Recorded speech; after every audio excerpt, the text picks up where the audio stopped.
जी अस्सलाम वालेकुम। जी आलू की तरकारी तैयार हो गई थी। अब उसके साथ अलग से छोले का सालन बनता है।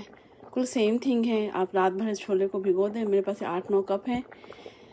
ईद की पार्टी है तो इसलिए क्वांटिटी ज़्यादा है। आलू ही 5-6 किलो का बनाया है। तो सेकंड डिश ये छोले हैं, जिसमें जो है आपने रात भर इसको भिगो दें सोडा और नमक डाल के। 2-3 चमचे नमक और 1 टीस्पून सोडा, और इसको भिगो दें फुल पानी में। सुबह इसको छन्ने में डाल के खूब अच्छी तरह से धोएं और उसको गला लें खुले पानी में। ये गल चुके हैं हमारे चने। और फिर देखिए मैंने थोड़ा सा ये अलग से एक पतीली बचाने के लिए मैंने आधे कप तेल में एक बड़ी प्याज को हल्का सा गुलाबी कह लें ब्राउन कह लें वो क्या ये डालेंगे, इसमें ये डाल देंगे। ये डाल दिया। और साथ में आपको मसाला बताते हैं। मसाला भी जो है वही है जो आलू में डालें सेम। अभी देख लें क्वांटिटी भी वही है। 1 टेबल स्पून 2 टेबल स्पून आपका कुटा हुआ धनिया है, ठीक है।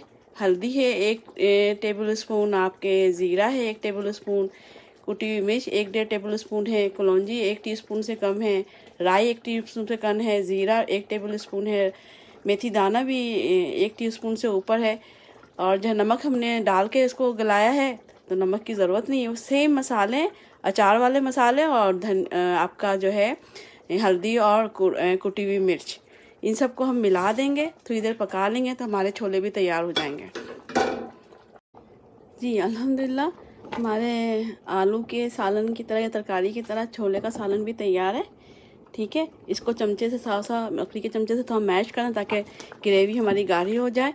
इसमें भी जो है थोड़ा सा लेमन जूस डालेंगे, 1 कप के करीब डाल रही हूँ मैं, ठीक है। वही ऑप्शन है आपके पास, हरा धनिया हरी मिर्च डालें इसके अंदर, अचार डाल दें, ठीक है।